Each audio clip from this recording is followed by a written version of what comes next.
Hello बच्चों, कैसे हो तुम सब। आज की मजेदार कहानी का टाइटल है lost spring, stories of stolen childhood. इस कहानी की लेखिका का नाम अनीस जंग है। उनका जन्म 1944 में हुआ था। उनके माता पिता दोनों लेखक थे। वह भारत और विदेशों में प्रमुख समाचार पत्रों की संपादक और स्तंभकार रहीं और उन्होंने कई किताबें लिखीं। यह कहानी उनकी पुस्तक का एक अंश है जिसका शीर्षक है lost spring, stories of stolen childhood. इस पुस्तक में उन्होंने भीषण गरीबी और परंपराओं का विश्लेषण किया जो इन बच्चों को शोषण के जीवन की ओर ले जाती है। साहेब की कहानी, सोने की तलाश। अनीस जंग को रोज सुबह साहेब कूद्धे के ढेर में सोना ढूंढते हुए मिलता था, जो बहुत पहले ही अपना घर छोड़ दे चुका था। उसका घर ढाका, बांग्लादेश में था। ढाका के हरे भरे खेतों के बीच स्थित उनका घर दूर दूर तक किसी स्मृति में नहीं था। उसकी मां ने उसे बताया था कि कई तूफान उनके खेतों और घरों को बहा ले गए थे, इसीलिए वे उस बड़े शहर में सोने की तलाश में चले गए जहां वह अब रहता था। लेखिका ने जब उससे पूछा कि वो कूड़ा क्यों छानता है, तो साहेब ने बुदबुदाते हुए कहा, मुझे और कुछ नहीं करना है, और दूसरी ओर देखने लगे। अनीस ने उसे स्कूल जाने का सुझाव दिया। उसे तुरंत एहसास हुआ कि सलाह कितनी खोखली लग रही होगी। उन्होंने जवाब दिया, मेरे पड़ोस में कोई स्कूल नहीं है। जब वे एक स्कूल बनाएंगे तो मैं जाऊंगा। अनीस ने मजाक में पूछा कि क्या वह उसके द्वारा शुरू किए गए स्कूल में आएगा, और वह जोर से मुस्कुराया और हां कहा। कुछ दिनों बाद वह दौड़कर उसके पास गया और पूछा, क्या आपका स्कूल तैयार है? अनीस जंग ने शर्मिंदा होकर उसने स्वीकार किया कि स्कूल बनाने में अधिक समय लगा, लेकिन उसके जैसे वादे साहेब की अंधकारमय दुनिया के हर कोने में प्रचुर मात्रा में थे। कई महीनों तक उसे जानने के बाद उसने उसका नाम पूछा। साहब आलम, उन्होंने घोषणा की। वह नहीं जानता था कि इसका मतलब क्या है। यदि वह जानता कि इसका अर्थ ब्रह्मांड का स्वामी है तो उसे इस पर विश्वास करने में कठिनाई होती। इस बात से अनजान कि उसका नाम क्या दर्शाता है, वह अपने दोस्तों के साथ सड़कों पर घूमता था। नंगे पैर लड़कों की एक सेना जो सुबह के पक्षियों की तरह दिखाई देती थी और दोपहर में गायब हो जाती थी। जब पूछा गया कि उसने चप्पलें क्यों नहीं पहनी हैं, तो एक लड़के ने बस इतना कहा, मेरी मां ने उन्हें शेल्फ से नीचे नहीं उतारा था। दूसरे ने कहा कि अगर उसने ऐसा किया भी तो वह उन्हें फेंक देगा। एक लड़के ने बेमेल जूते पहने थे और टिप्पणी किए जाने पर वह अपने पैर हिला रहा था। एक तीसरा लड़का, जिसके पास कभी एक जोड़ी जूते नहीं थे, ने उनके लिए अपनी इच्छा व्यक्त की। अनीस ने देखा कि नंगे पैर चलना गरीबी की निशानी से ज्यादा एक परंपरा लगती है। हालांकि उसे आश्चर्य हुआ कि क्या यह हमेशा की गरीबी का एक बहाना है। यदि आपको यह वीडियो पसंद आ रही है तो हमारे चैनल को सब्सक्राइब करके शेयर जरूर कीजिए। अधिक जानकारी और नोट्स प्राप्त करने के लिए हमारी वेबसाइट e-guru.in पर जाइए। उसे एक कहानी याद आई जो उडुपी के एक व्यक्ति ने उसे सुनाई थी। एक युवा लड़के के रूप में उसने एक पुराने मंदिर में एक जोड़ी जूते के लिए प्रार्थना की, जहां उनके पिता एक पुजारी थे।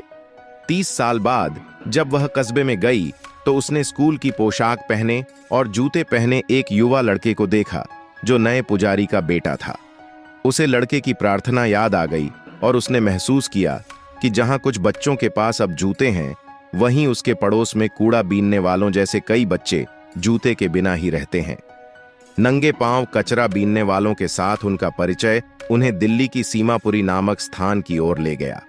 यह 1971 में बांग्लादेश से आए कब्जाधारियों का घर था, जिसमें साहेब का परिवार भी शामिल था। सीमापुरी एक समय जंगल था, लेकिन अब 10,000 कचरा बीनने वाले लोग टिन और तिरपाल की छतों वाली मिट्टी की संरचनाओं में रहते हैं, जहां सीवेज, जल निकासी या बहता पानी नहीं है। वे बिना पहचान या परमिट के रहते थे, लेकिन उनके पास राशन कार्ड थे जो उन्हें अनाज खरीदने की अनुमति देते थे। उनके लिए जीवित रहने के लिए पहचान से ज्यादा महत्वपूर्ण भोजन था। सीमापुरी में जीवित रहने का मतलब कचरा बीनना था, जो एक अच्छी कला बन गई थी। उनके लिए कूड़ा कचरा सोना था, जो उन्हें रोजी रोटी और सिर पर छत मुहैया कराता था। बच्चों के लिए कचरा एक अलग अर्थ रखता था, आश्चर्य में लिपटा हुआ, जबकि बड़ों के लिए यह जीवित रहने का एक साधन था। साहिब को कभी कभी कूड़े में सिक्के मिल जाते थे। उनकी आंखें आशा से चमक उठती थीं। सर्दियों की एक सुबह साहिब पड़ोस के एक क्लब के 4 दीवारी वाले गेट पर खड़े होकर 2 युवकों को टेनिस खेलते हुए देख रहे थे। उन्हें खेल पसंद आया और उन्होंने स्विंग का उपयोग करने के लिए छुपकर खेलने की बात स्वीकार की।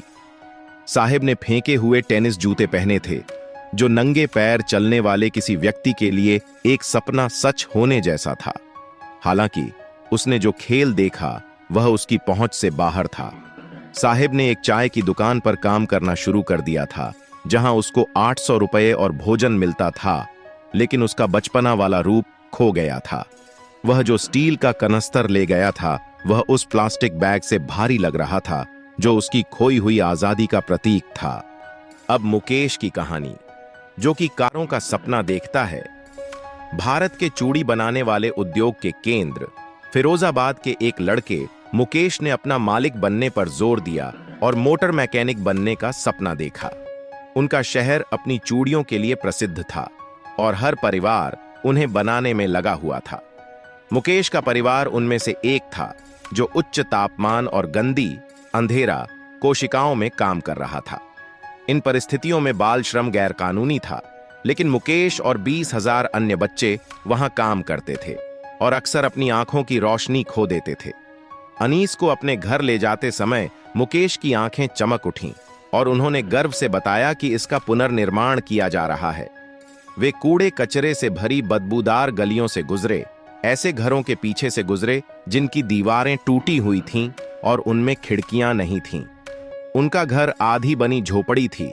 मुकेश के भाई की पत्नी ने शाम का खाना लकड़ी के चूल्हे पर पकाया। अपनी युवावस्था के बावजूद उन्होंने घर का प्रबंधन करते हुए बहू के रूप में सम्मान अर्जित किया।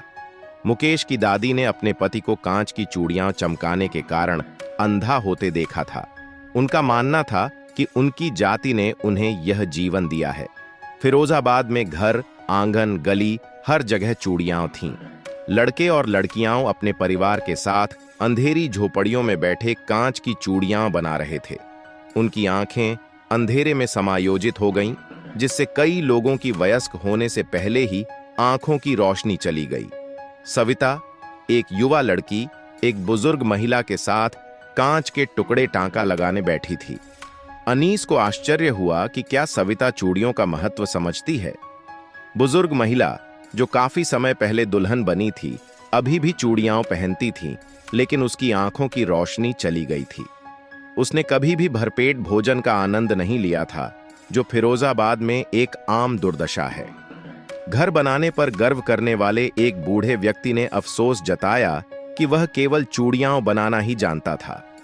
हर घर में गरीबी और कुछ और करने में असमर्थता का रोना गूंजता रहता था। बिचौलियों के जाल में फंसे युवाओं का भी वही हाल हुआ जो उनके बुजुर्गों का हुआ। उनका मार्गदर्शन करने वाला कोई नेता नहीं था। वे गरीबी, उदासीनता, लालच और अन्याय के दुष्चक्र में रहते थे। फिरोजाबाद में 2 दुनियाएं थीं, एक जाति के बोझ से दबे परिवार की, दूसरी शोषण के जाल की। जब अनीस ने मुकेश के मोटर मैकेनिक बनने के दृढ़ संकल्प में आशा की किरण देखी, तो वह खुश हो गई। चुनौतियों के बावजूद वह कारों का सपना देखकर संतुष्ट थे, हालांकि विमान उड़ाना उनकी पहुंच से बाहर लगता था। व्यापक निराशा के बीच मुकेश के छोटे छोटे सपनों ने आशा की किरण जगाई। आपको यदि ऐसी और वीडियो चाहिए तो कमेंट्स में आई वॉन्ट मोर और जय हिंद जरूर लिखें।